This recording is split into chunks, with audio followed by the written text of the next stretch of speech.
আসসালামু আলাইকুম। সম্মানিত চাকরি প্রার্থী ভাই বোনেরা সকলে কেমন আছেন? আশা করি আলহামদুলিল্লাহ ভালো আছেন। আমি আলহামদুলিল্লাহ আপনাদের দোয়ায় ভালো আছি।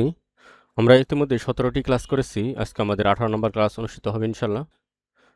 কোরআনের উপর কোরআনের যে সিলেবাস ছিল, সেই সিলেবাস মোটামুটি পুরাতন যে সিলেবাস ছিল, সেই সিলেবাস অনুযায়ী আমরা কোরআন শেষ করেছি। আজকে আমরা হাদিস অংশ শুরু করব ইনশাআল্লাহ। আর যেহেতু আমাদের হাদিসের প্রথমেই আমাদের শুরুতেই আছে কিতাবুল ঈমান সম্পর্কে, তাই আমরা আজ যেহেতু প্রথম ক্লাস হাদিসের উপর, তাই আমরা কিতাবুল ঈমান থেকে গুরুত্বপূর্ণ কিছু হাদিসের অনুবাদ আমরা দেখব। কারণ পরবর্তী যে প্রশ্নগুলো আসবে, এই অনুবাদের উপর ভিত্তি করে এই প্রশ্নগুলো আসবে। তাই আমি কিতাবুল ঈমান থেকে অনেক হাদিস, তার মধ্যে থেকে গুরুত্বপূর্ণ কিছু কিছু হাদিস আমি এই লেকচারে আনার চেষ্টা করেছি। যে কারণ ওই হাদিসগুলো গুরুত্বপূর্ণ, কারণ ওই প্রশ্নগুলো ওই হাদিসের আঙ্গিকেই হয়ে থাকবে।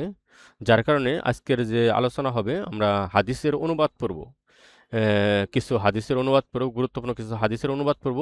কারণ ওই অনুবাদ থেকেই আমাদের অনেক প্রশ্ন চলে আসবে। কারণ অনুবাদের মধ্যেই আমাদের অনেকগুলো প্রশ্ন চলে আসবে। যার কারণে আমরা কিছু হাদিসের গুরুত্বপূর্ণ কিছু হাদিসের অনুবাদ দেখব, যেগুলোর মধ্যে আমাদের অনেক প্রশ্ন চলে আসবে। আমরা আগামী দিন ক্লাস থেকে আমরা এই হাদিসের উপরে কিতাবুল ঈমানের উপর সংক্ষিপ্ত প্রশ্ন, গুরুত্বপূর্ণ সংক্ষিপ্ত প্রশ্ন পড়ব। আমাদের 3 থেকে 4টি ক্লাস আমরা গুরুত্বপূর্ণ সংক্ষিপ্ত প্রশ্ন পড়ব, তারপর আমরা এমসিকিউ করব। পর্যায়ক্রমে আমরা কিতাবুল ঈমান শেষ করব ইনশাআল্লাহ। তাহলে আমরা আজকের ক্লাসে আমরা গুরুত্বপূর্ণ কিছু হাদিসের অনুবাদ পড়ব। কারণ ওই হাদিসগুলো পড়লেই আমাদের অনেক প্রশ্ন সলভ হয়ে যাবে। কারণ এই হাদিসের অনুবাদের মধ্যে আমাদের প্রশ্নগুলো বিদ্যমান রয়েছে। তাহলে আমরা আমাদের ক্লাসে চলে যাই। 19তম শিক্ষক নিবন্ধন প্রস্তুত অনলাইন কোর্স প্রভাষক ইসলামিক স্টাডিজ লেকচার 18। আমাদের আজকের 18 নম্বর লেকচারের শুরুতেই আমাদের হাদিস সম্পর্কে আলোচনা করব। আর হাদিসের মধ্যে হলো কিতাবুল ঈমান। কারণ আমরা 18তম নিবন্ধনের সিলেবাস অনুযায়ী আমাদের 3টি অধ্যায় রয়েছে। সেখানে হয়েছে কিতাবুল ঈমান, কিতাবুল সালাত এবং কিতাবুল মাগাজি। এই 3টি অধ্যায় আমাদের হাদিস অংশে রয়েছে। আপাতত আমরা পুরাতন সিলেবাস অনুযায়ী পড়তে থাকি। কারণ আমরা জানি যে সিলেবাস যদি পরিবর্তন হয়, তাহলেও সর্বোচ্চ 10 থেকে 15% পরিবর্তন হবে, তার চেয়ে বেশি পরিবর্তন হবে না। তাই যখন সিলেবাস প্রণীত হবে এবং সার্কুলার দেবে, তখন যারা কেবল ওই সিলেবাস দেখে পড়া শুরু করবে, তারা কখনো শেষ করতে পারবে না। তাই আপনারা যারা পূর্ব থেকেই পড়তেছেন, আশা করি আলহামদুলিল্লাহ আপনারা ভালো করবেন ইনশাল্লাহ। কারণ আপনারা পড়ার মধ্যে, চর্চার মধ্যে থাকতেছেন এবং অলরেডি যে কোর্সগুলো আমাদের সিলেবাস অনুযায়ী যে পড়াগুলো আপনারা অলরেডি পড়তেছেন, আশা করি ভালো করবেন ইনশাল্লাহ। তাহলে আমরা আমাদের ক্লাসে চলে যাই। কারণ আমাদের আজকের প্রথম হলো যে কিতাবুল ঈমান। যেহেতু আমাদের হাদিস অংশে 3টি অধ্যায় রয়েছে, কিতাবুল ঈমান, কিতাবুল সালাত, কিতাবুল মাগাজি। আমরা পর্যায়ক্রমে আলোচনা করব ইনশাল্লাহ। শুরুতে আমরা গুরুত্বপূর্ণ কিছু হাদিস দেখব, তারপরে গুরুত্বপূর্ণ কিছু সংক্ষিপ্ত প্রশ্ন দেখব, এবং তারপরে এমসিকিউ দেখব, এবং সর্বশেষ সেলফ টেস্ট। আমরা প্রতিটা অধ্যায় এভাবেই আলোচনা করব ইনশাল্লাহ পর্যায়ক্রমে। আশা করি হাদিসের অনুবাদ পড়লে অনেকটাই আয়ত্তে চলে আসবে। তারপর আমরা যখন গুরুত্বপূর্ণ প্রশ্ন করব, তখন অনেকটাই আসবে, এবং তারপরে এমসিকিউ এবং সেলফ টেস্ট। আশা করি একটি বিষয়ের উপর আমরা বারবার আলোচনা করতেছি, যেন বারবার মনে থাকে। এই কারণে একই পড়া প্রায় বারবার আলোচনা করা হচ্ছে। তাহলে আমরা আমাদের হাদিসে চলে যাই। আমাদের প্রথম হাদিস হলো কিতাবুল ঈমান। এখানে আমরা যে হাদিসটি এনেছি, এটা আসলে কিতাবুল ঈমানের অংশে পড়েছে, তবে এটা হলো বুখারী শরীফের প্রথম হাদিস। কারণ এই হাদিসটা আমাদের জানা দরকার। কারণ এই হাদিসটা সম্পর্কে দেখা যায় ভাইবা বোর্ড প্লাস বিভিন্ন লিখিত পরীক্ষা বা বিভিন্ন সময় এই প্রশ্নটা করে থাকে। যার কারণে আমরা এই প্রশ্নটা শুরুতে এনেছি। আমরা জানি আমরা শুরু করব এখান থেকে, কারণ আমরা জানি শুরুতে যেগুলো, এগুলো আমাদের রাবীদের নাম। যে আমরা এখানে সামিতু উমর ইবনে খাত্তাব রাদিয়াল্লাহু তাআলা আনহু, যে আলাল মিম্বারি, একদা উমর ইবনে খাত্তাব রাদিয়াল্লাহু তাআলা আনহু কি করলেন, মেম্বারে দাঁড়ালেন এবং বললেন, ইয়াকুলু সামিতু আমি রাসূল সাল্লা ইয়াকুলু সামিতু রাসূলুল্লাহি সাল্লাল্লাহু আলাইহি ওয়াসাল্লাম। একদা মিম্বারে দাঁড়িয়ে উমর ইবনে খাত্তাব রাদিয়াল্লাহু তাআলা বললেন যে আমি রাসূল সাল্লাল্লাহু আলাইহি ওয়াসাল্লামকে বলতে শুনেছি। রাসূল সাল্লাম কি বলতে শুনেছেন? রাসূল সাল্লাম কি করতে বলেছেন, শুনতে বলেছেন? তিনি বলেছেন যে ইয়াকুলু, রাসূল সাল্লাল্লাহু আলাইহি ওয়াসাল্লাম বলেন, ইন্নামাল আমালু বিন্নিয়াত, যে প্রতিটি কাজই তার নিয়তের উপর নির্ভরশীল। যে মানুষের নিয়তের উপর নির্ভরশীল। ওয়া ইন্নামা লি আমরি, প্রত্যেক কাজই তার কি করে, মা নাওয়া, তার নিয়তের উপর কি করে, যে প্রত্যেক ব্যক্তি তার নিয়ত অনুযায়ী ফল ভোগ করবে। ইন্নামা লি আমরি, আমরি মানে ফল, সে ফল ভোগ করবে বা তার প্রতিদান পাবে কি অনুযায়ী, মা নাওয়া, তার যে নিয়ত, সেই নিয়ত অনুযায়ী সে প্রতিদান পাবে। তো ওয়া ইন্নামা লি আমরি মা নাওয়া, যে প্রত্যেক ব্যক্তি তার যে নিয়ত সেই অনুযায়ী সে কাজের প্রতিদান বা ফল ভোগ করবে।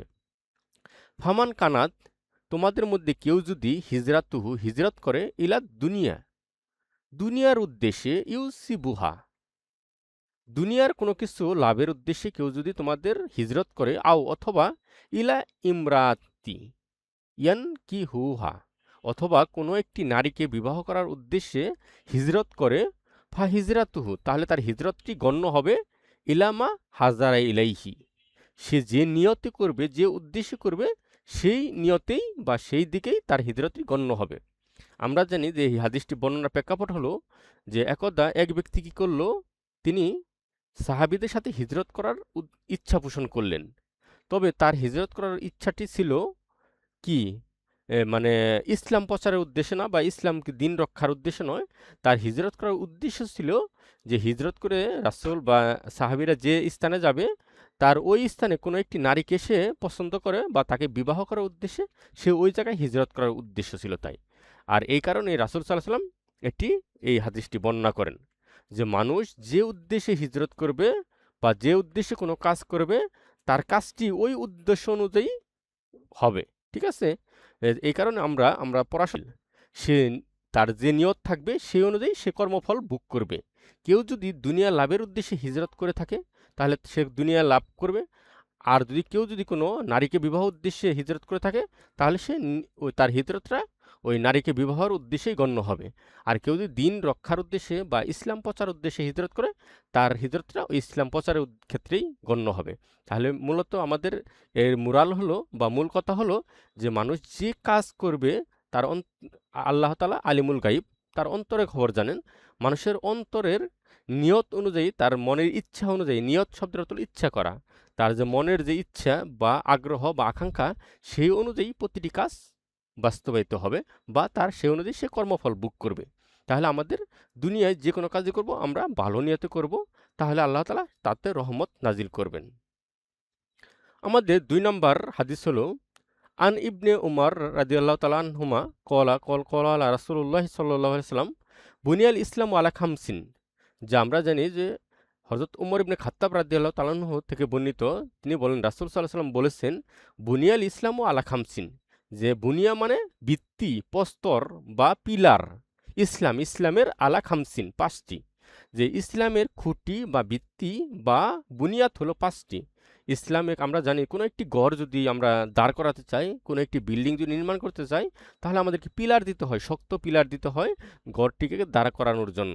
ঠিক ইসলামকে প্রতিষ্ঠা করার জন্য ইসলামের বুনিয়াদ বা খুঁটি বা পিলার হলো ৫টি, যে বুনিয়াল ইসলাম আলা খামসিন, যে ইসলামের প্রতিষ্ঠার জন্য বা ইসলামকে ধার করার জন্য ভিত্তি বা বুনিয়াদ হলো ৫টি। সে ৫টি কি? শাহাদাতি আল্লাহ ইলাহা ইল্লাল্লাহ, যে আল্লাহর সাক্ষ্য দেওয়া, এই সাক্ষ্য দেওয়া যে আল্লাহ ব্যতীত অন্য কোনো উপাস্য নেই বা আল্লাহ ছাড়া অন্য কোনো মাবুদ নেই, ওয়া আন্না মুহাম্মাদান আবদুহু ওয়া রাসূলুহু, এবং মুহাম্মদ সাল্লাল্লাহু আলাইহি ওয়াসাল্লাম হলো আল্লাহর বান্দা ও রাসূল।